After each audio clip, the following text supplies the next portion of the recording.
boa noite, não sei que horas vocês vão estar assistindo esse vídeo. Bom, a gente vai dar continuação agora à matéria de Fisiologia Humana no Enem, agora com as resoluções das questões. Eu separei para vocês 10 questões sobre Fisiologia Humana que caíram nesses anos consecutivos de Enem, para vocês verem basicamente como é o modelo das questões de Fisiologias nas provas do Enem. A gente está apostando que vai cair Fisiologia Humana no Enem de 2020. Obviamente não vai ser as mesmas questões que a gente vai resolver, mas a logística é a mesma, né? A linhagem das questões é a mesma. A gente vai começar agora com a primeira questão. Primeira questão diz: para explicar a absorção de nutrientes, bem como a função das microvilosidades das membranas das células que revestem as paredes internas do intestino delgado, um estudante realizou o seguinte experimento. Colocou 200 ml de água em 2 recipientes. No primeiro recipiente, mergulhou por 5 segundos um papel liso, um pedaço de papel liso, conforme a figura 1. No segundo recipiente, fez o mesmo com um pedaço de papel em dobras, simulando as microvilosidades intestinais, conforme a figura 2. Os dados obtidos foram que a quantidade de água absorvida pelo papel liso foi de 8 ml, 8 ml. E enquanto pelo papel dobrado foi de 12 ml, certo? 12 ml. Com base nos dados obtidos, infere-se que a função das microvilosidades intestinais com relação à absorção de nutrientes pelas células das paredes internas do intestino é a de A. Manter o volume de absorção. B. Aumentar a superfície de absorção. C. Diminuir a velocidade de absorção. D. Aumentar o tempo de absorção. Ou E. Manter a seletividade da absorção. Galera, vocês podem ver aqui na figura. Passa a figura. Eu tenho aqui para vocês a representatividade do que seriam as microvilosidades intestinais. Aqui a gente tem o intestino delgado. A gente sabe que durante todo o processo de digestão, o local onde a gente tem mais absorção de nutrientes é no intestino delgado, certo? A nossa digestão acontece primeiramente na boca, com a ação das enzimas das glândulas salivares. Porém, a finalização e a maior quantidade de nutrientes absorvidos é nos intestinos, principalmente no intestino delgado, certo? E o intestino delgado, ele tem em suas paredes células, como vocês podem ver nessa figura aqui embaixo. Isso aqui é um corte histológico, certo? De células do intestino delgado, de parede do intestino delgado. E dentro do intestino delgado, nas suas paredes, a gente tem essas células em formas de dobras, de ondas, como vocês podem ver aqui. Esse formato de ondas a gente chama de microvilosidades. E por que elas são tão essenciais? Por que as células do intestino elas têm que estar nesse posicionamento?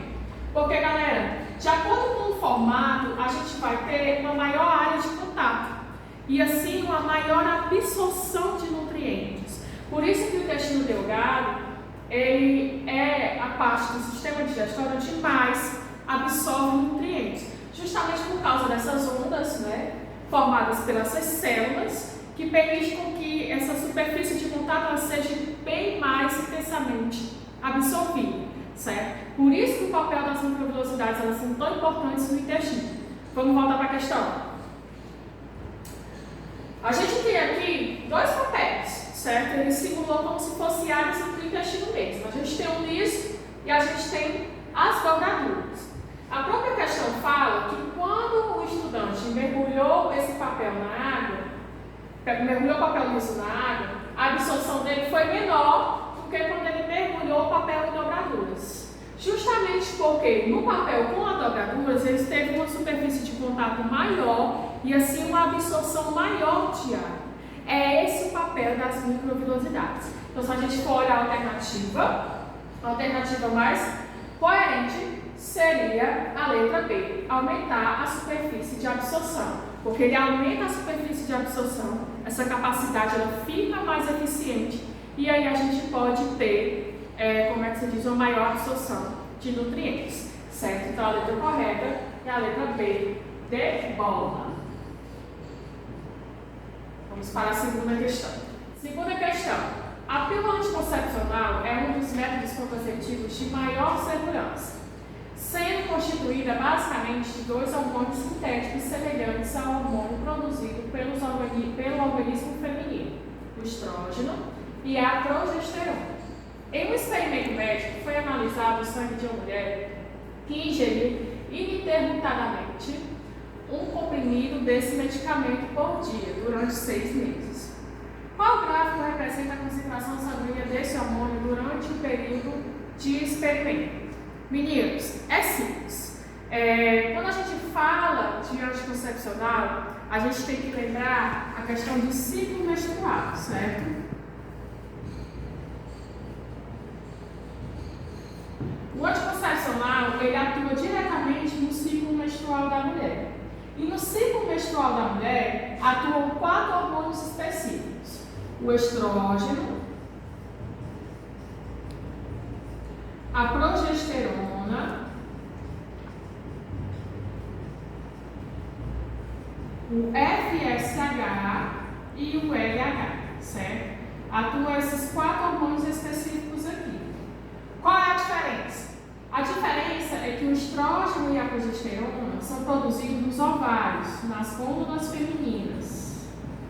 E o FSH e o LH é produzido na hipófise, no cérebro, né? Na glândula hipófise. Certo? Outra diferença. O estrógeno e a progesterona, eles estão diretamente associados na produção de FSH e LH. Sim, eles estão, certo? Porque eles têm essa atuação direta nesses 2 hormônios aqui, produzidos na hipófise. Por quê? Porque são esses 2 hormônios aqui, o FSH e o LH, que eles vão atuar no ovócito ou no óvulo, certo? Mas o correto é o ovócito. O óvulo só depois que é fecundado. Enfim, atua na produção e na liberação do ovócito, certo? E para a gente ter a produção e a liberação do ovócito, a gente precisa desencadear esses 2 hormônios com o auxílio do estrógeno e da progesterona. Quando eu falo em anticoncepcional, eu falo de estrógeno e progesterona. E eles têm quantidades iguais, quantidades constantes na composição do medicamento. Por quê? Porque de maneira alguma eu posso ter um desequilíbrio hormonal. O que seria esse desequilíbrio hormonal? Uma percentagem maior de um, uma percentagem menor de outro. Se eu tiver essa balança, né, onde um é produzido mais que o outro, eu vou ter o desequilíbrio hormonal e eu vou ter a desregularização do ciclo. Se eu tenho a desregularização do ciclo, eu vou ter uma desregularização do hormônio FSH e LH, certo? Do FSH e do LH, podendo fazer com que a mulher ovule mais cedo, ou que a mulher ovule mais de um ovócito, ou com que a mulher tenha gravidez indesejada, já que um dos maiores fatores das mulheres tomarem o comprimido é a prevenção contra a gravidez indesejada, certo? Então, se eu tenho uma mulher onde ela toma de maneira onde ela não interrompe nenhum dia, porque o comprimido, a pílula tem que ser tomada todo dia, no mesmo horário, porque tem que ter um cronograma, justamente para ter o equilíbrio dos 2 hormônios. Então, se eu tenho essa mulher que faz esse uso sem direito, né, corretamente, sem nenhuma interrupção, então eu vou ter um equilíbrio hormonal aí, tanto de progesterona quanto de estrógeno no sangue dela. Então, o gráfico mais correto para a gente representar é a letra A, certo? Onde eu tenho tanto a produção de estrógeno quanto a de progesterona de maneiras iguais, totalmente niveladas, certo? Então, a letra correta é a letra A de avião. Terceira questão, vamos lá no povo. A terceira questão é do Enem de 2012, certo? Ele te dá essa figura, que é a figura do Garfield, onde diz assim: poxa, como eu estou fora de foco. A. Só há uma coisa a fazer. Se não pode perder as banhas, amarre-as. Que a gente vê o Garfield usando o cinto para amarrar os seus pneuzinhos, né? Aí a questão diz o seguinte: as condições físicas apresentadas pelo personagem da tirinha é um fator de risco que pode desencadear doenças como A. Anemia, B. Beriberi, C. Diabetes, D. Escorbuto ou E. Fenilcetonúria. Meninos, é evidente aqui que nessa tirinha apresentada a gente está falando de ganho de peso, né? A questão do peso, do ganho do peso.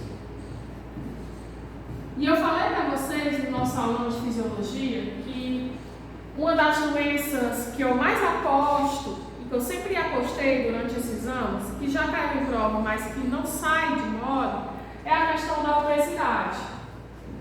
Certo? A obesidade ela é muito recorrente. A cada dia que passa, a gente está tendo um acréscimo de pessoas acima do peso, né, com o IMC muito elevado.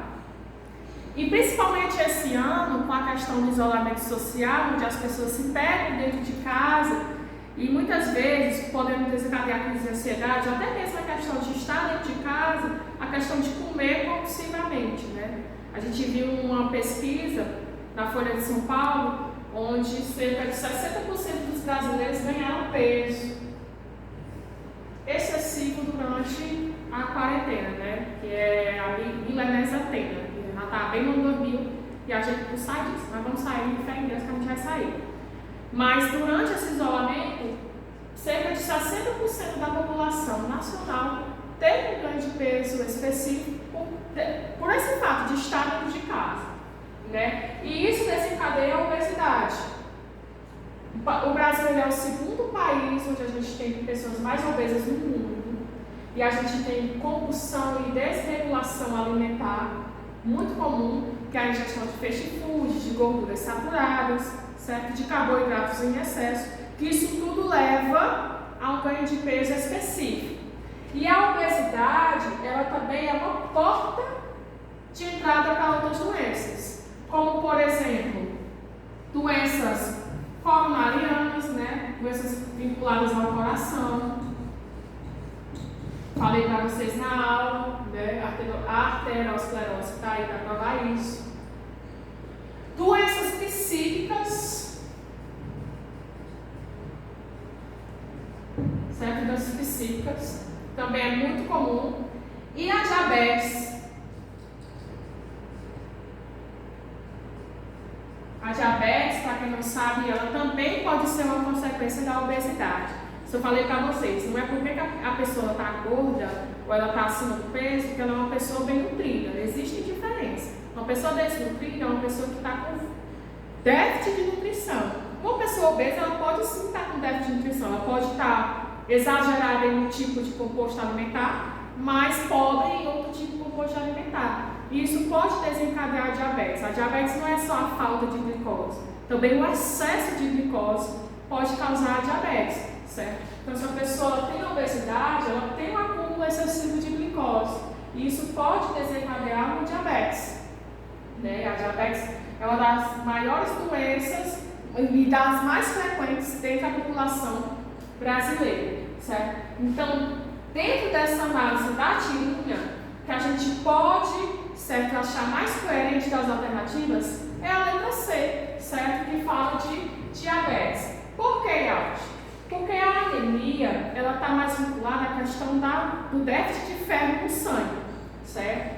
O beriberi é o déficit de vitamina B9, ou é B9 ou é B1, eu não estou recordada, mas é uma dessas, certo?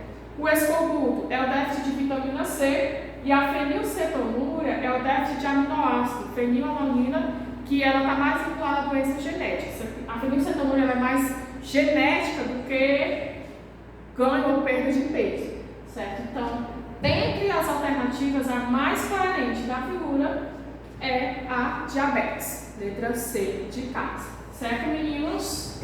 Vamos agora para a próxima questão. Enem, isso aqui é adaptado, certo, gente? Os sintomas mais sérios da gripe A, causada pelo vírus H1N1, foram representados por pessoas mais idosas e por gestantes. O motivo aparente é a menor imunidade desse grupo. O Enem, ele adora colocar essas palavras palavras-chave. Então é bom a gente associar essa questão de déficit de imunidade, certo? E falando de imunidade, a gente já sabe que vai desencadear uma alternativa bem na lata. Eu vou dizer para vocês. Mas vamos lá. Aparente é a menor imunidade desse grupo contra o vírus.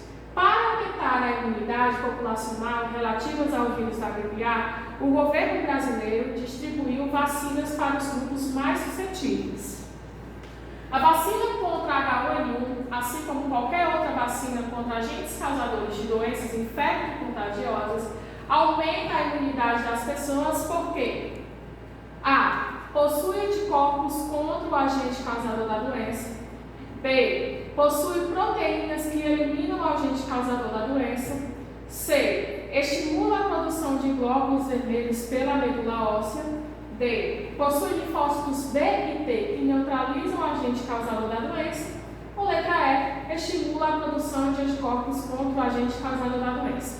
Meninos, prestem atenção. No próximo slide, a gente vai ver essa figura aqui, certo? Eu vou explicar para vocês simplesmente. Pode ser que a imagem não esteja boa, mas a produção vai colocar a imagem para vocês verem a imagem nitidamente, certo? O que a gente precisa entender? Primeiro de tudo, saber diferenciar soro de vacina. Isso é muito importante, certo? A gente saber diferenciar soro de vacina. E a primeira diferença é que o soro, ele é uma medida de tratamento. Já a vacina, ela é preventiva. Ou profilática, certo? Pode vir nesses dois termos, prevenção ou profilaxia, a mesma coisa. É preventivo. O soro, ele é um anticorpo. Ele já é um anticorpo pronto, certo? Ele já é um anticorpo pronto. Ele já é um anticorpo que vai ser inoculado nas suas células. Já a vacina, ela é produção. Como assim, professor? Ó, vou vir para cá para vocês enxergarem melhor. A vacina, ela é a estimulação de anticorpo. Ela vai te estimular a produzir anticorpos. Como? Tudo começa a partir da pesquisa da própria doença. A gente está falando de vírus H1N1, certo? A gente está falando de vírus H1N1. O que a vacina ele faz? Ele pega esse vírus, né, o vírus da H1N1, certo? E ele vai servir como antígeno. O antígeno, ele é todo e qualquer corpo estranho. A célula reconheça como um corpo estranho, a gente chama de antígeno, certo? Então ele vai pegar esse antígeno, que é o vírus da H1N1, ele vai inativar esse vírus, porque você vai inocular esse vírus, então ele precisa estar inativo para não te contaminar. E uma vez que ele for inativado, ele vai ser inoculado na pessoa. Essa inoculação do antígeno vai servir como resposta para a produção de anticorpos. Ou seja, a estimulação vai estimular a produção de anticorpos.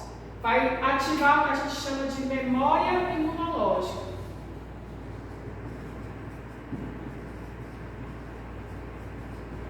Certo? Memória imunológica. Então, o vírus ele ativa essa memória imunológica. As suas células começam a produzir anticorpo específico para esse vírus.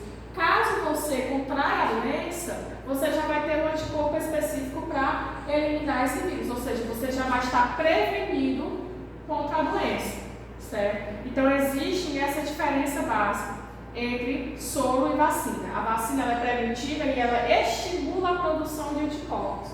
O soro não. O soro ele já é uma medida de tratamento, já é um anticorpo pronto que é inoculado na pessoa, certo? Então vamos lá para a questão, vamos voltar para a questão. Deixa eu apagar aqui rapidinho. Vamos voltar aqui para a questão. A vacina contra o H1N1, assim como qualquer outra vacina contra agentes causadores da doenças infecciosas contagiosas, aumenta a imunidade das pessoas por quê? Gente, isso é fato, certo? Toda e qualquer epidemia ou pandemia, quando a gente tem um processo de vacinação, as pessoas que apresentam menor imunidade, elas são privilegiadas. Isso é óbvio, certo? Porque aí elas vão ter um tempo X para poder produzir esse anticorpo. E como a gente está falando de vacina, e a gente está falando da eficiência da imunidade através da vacina, o que ele diz? Que a letra A possui anticorpos contra o agente causador da doença. Não, a vacina ela não vai possuir um anticorpo, certo? Ela vai estimular a produção de anticorpo.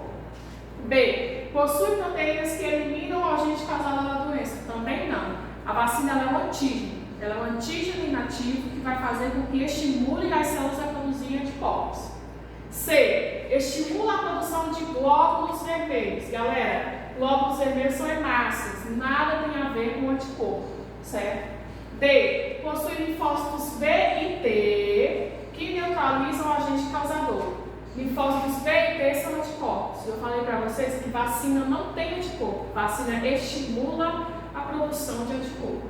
Letra E, estimula a produção de anticorpos contra os agentes causadores da doença. A mais coerente, obviamente, é a letra E de escola, certo? A gente vai ter o estímulo dos anticorpos, atuando justamente na prevenção da doença. Certo, meninos? Próxima questão. Enem 2011. Vamos lá. A produção de soro antiofídico é feita por meio da extração da peçonha de serpentes, que, após tratamento, é introduzida em um cavalo. Em seguida, são feitas sangrias para avaliar a concentração de anticorpo produzido pelo cavalo. Quando essa concentração atinge o valor desejado, é realizada a sangria final para a obtenção do soro. As hemácias são devolvidas ao animal por meio de uma técnica denominada de plasmaferese, certo? A fim de reduzir os efeitos colaterais provocados pela sangria.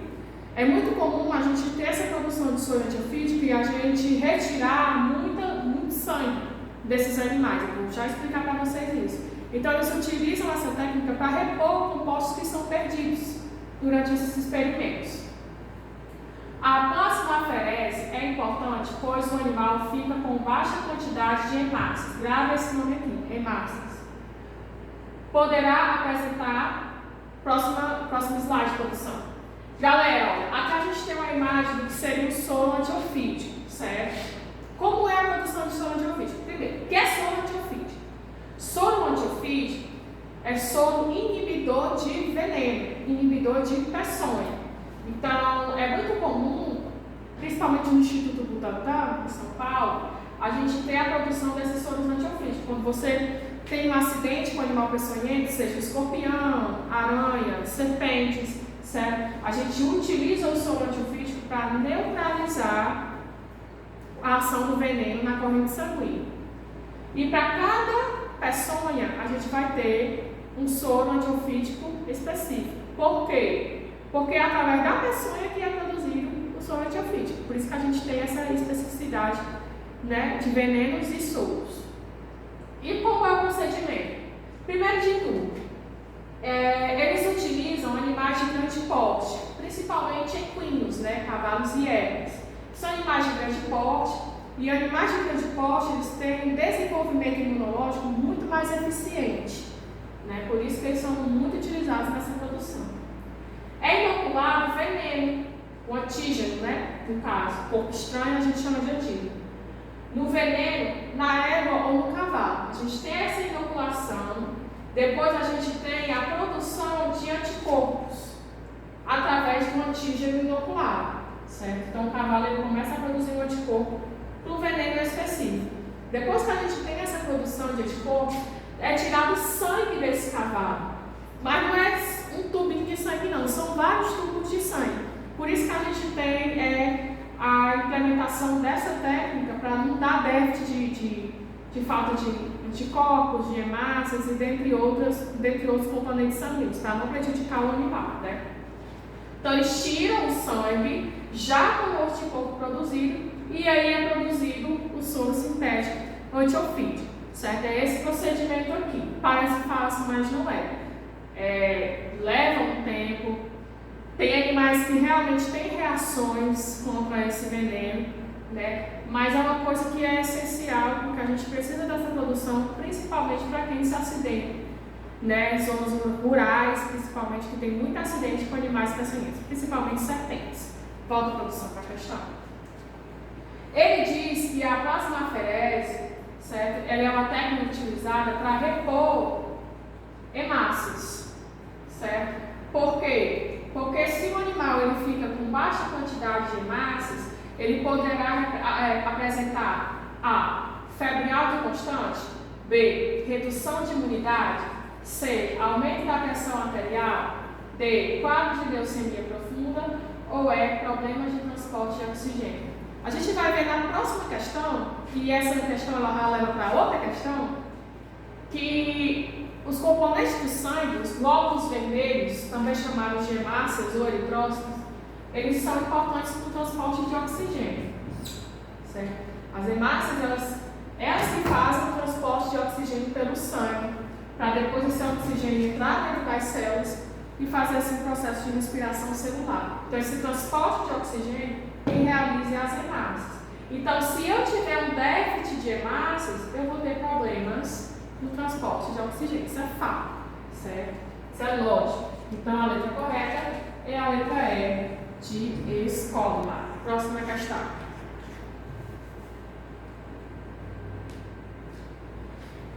Também da Enem 2011. Um paciente deu entrada em um pronto-socorro apresentando os seguintes sintomas: cansaço, dificuldade em respirar e sangramento nasal. O médico solicitou um hemograma ao paciente para definir um diagnóstico. Os resultados estão dispostos na tabela abaixo. Aqui a gente tem o hemograma, né? Glóbulos vermelhos, brancos e plaquetas. Aqui a gente tem a taxa normal e aqui a gente tem a taxa do paciente, certo? Glóbulos vermelhos, cerca de 4,8 milhões de milímetros cúbicos, certo? O paciente apresentou 4 milhões. Glóbulos brancos, de 5 mil a 10 mil milímetros cúbicos, o paciente apresentou 9. E a plaqueta de 250 mil a 400 mil milímetros cúbicos, e o paciente apresentou 200 mil, certo? Isso aqui é a faixa etária, isso aqui é a produtividade pelo paciente. Relacionando os sintomas apresentados pelo paciente com os resultados do seu hemograma, constata-se que o sangramento nasal é devido à baixa quantidade de plaquetas que são responsáveis pela coagulação do sangue.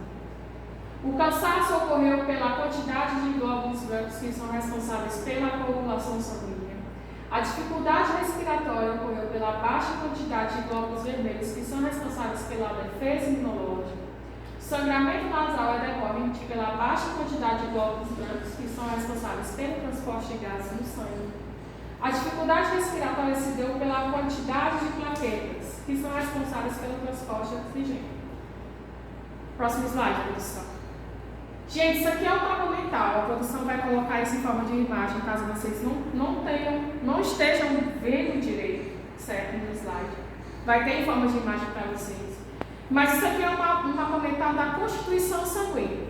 Basta você saber a constituição sanguínea para responder essa questão. O nosso sangue, ele é composto de plasma, certo? Plasma sanguíneo, que é a parte líquida e fluida, de eritrócitos, também chamados de hemácias, certo? Eritrócitos, também chamados de hemácias, os leucócitos, que são os glóbulos brancos, e as plaquetas, certo? O plasma sanguíneo, ele é a parte líquida. 90% dele é constituído de água. Justamente ele é responsável por esse transporte, certo? Se a gente consegue circular o sangue pelas nossas veias e nossas artérias, é por causa desse plasma. Os eritrócitos ou hemácias, eles têm a função de transporte de oxigênio, certo? São anucleados, eles não possuem núcleo, justamente para facilitar a adesão do oxigênio na célula e ele consiga transportar a via sanguínea. As plaquetas, elas são responsáveis pela coagulação do sangue, certo? E os leucócitos, que são os glóbulos brancos, eles estão diretamente relacionados com as defesas do organismo, os anticorpos, certo? Então, recapitulando, Plasma sanguíneo é a parte líquida do sangue, cerca de 90% de água. Eritrócitos ou hemácias são responsáveis pelo transporte de oxigênio. As plaquetas, elas atuam na coagulação do sangue. E os leucócitos, eles estão diretamente relacionados com o sistema de defesa do organismo, ou seja, os anticorpos, certo? Então, se eu tenho um déficit de um desses componentes sanguíneos, eu vou ter uma doença relacionada à sua função. Volta aí, produção. O que a gente apresenta aqui? Os glóbulos vermelhos, que são as hemácias ou eritrócitos, né? Isso aqui é o normal, isso aqui foi o valor apresentado pelo paciente. Os glóbulos brancos, também chamados de leucócitos, isso aqui é um número normal, é essa estimativa, certo? Entre 5.000 a 10.000. Isso aqui foi o que foi apresentado pelo paciente. E as plaquetas, e esse aqui foi apresentado pelo paciente. Ou seja, o paciente ele tem uma baixa produção de glóbulos vermelhos, ele está estável na produção de seus leucócitos, porque ele está entre 5.000 a 10.000. E ele está tendo uma baixa produção de plaquetas, porque para você ter a normalização tem que ser de 250.000 a 400.000 milímetros cúbicos, certo? Então, para a gente concluir na tabela, que ele está tendo um déficit de hemácias, ele está normal diante do seu sistema de defesa e ele está tendo um déficit de plaquetas. Aí o que ele diz aqui? O sangramento nasal é devido à baixa quantidade de plaquetas, que são responsáveis pela coagulação do sangue. Galera, a coagulação do sangue, o ato do sangue coagular, coagulação sanguínea, é justamente o estancamento. É quando você para de sangrar, certo? Vai ter um momento em que você para de sangrar. Esse momento que a gente para de sangrar é o momento em que o sangue está sendo coagulado. E isso tem que ser certo, porque senão a gente ia sangrar até a morte, certo? Então, se a gente tem déficit de plaquetas, obviamente, a gente vai ter um déficit na coagulação do sangue. Então, a gente vai ter, a gente chama de hemorragias, né, que são sangramentos acelerados. A letra A está bem coerente, mas vamos ver as outras alternativas. B. O cansaço ocorreu pela quantidade de glóbulos brancos, que são responsáveis pela coagulação sanguínea. Tem dois viés errados aqui. Primeiro, que cansaço nada tem a ver com o sistema de defesa e glóbulos brancos não está relacionado à coagulação do sangue. Quem está são as plaquetas, certo? C. A dificuldade respiratória ocorreu pela baixa quantidade de glóbulos vermelhos. Até aí tudo bem. Transporte de oxigênio é feito pelas hemácias, pode ter dificuldade respiratória. Que são responsáveis pelas defesas imunológicas. Nada tem a ver, certo? Hemácias ou eritrócitos, eles estão diretamente relacionados ao transporte de oxigênio, como vocês viram naquele mapa mental que eu mostrei. D. O sangramento nasal é decorrente pela baixa quantidade de glóbulos brancos, que são responsáveis pelo transporte de gás. 2 erros. Primeiro, que o sangramento nasal nada tem a ver com baixa quantidade de glóbulos brancos, até porque ele nem apresentou, né, ele está estável, como a tabela mostra. E os glóbulos brancos, eles não têm essa função de transporte de gás. Não tem, são as hemácias. Dificuldade respiratória se deu pela quantidade de plaquetas. Já está errado aí, plaquetas, coagulação sanguínea. Então, a alternativa mais coerente é a alternativa A de avião, certo? A de avião. Sexta questão, A de avião. Sangramento nasal é devido à baixa quantidade de plaquetas que são responsáveis pela coagulação sanguínea. Certo, meninos? Pois muito bem.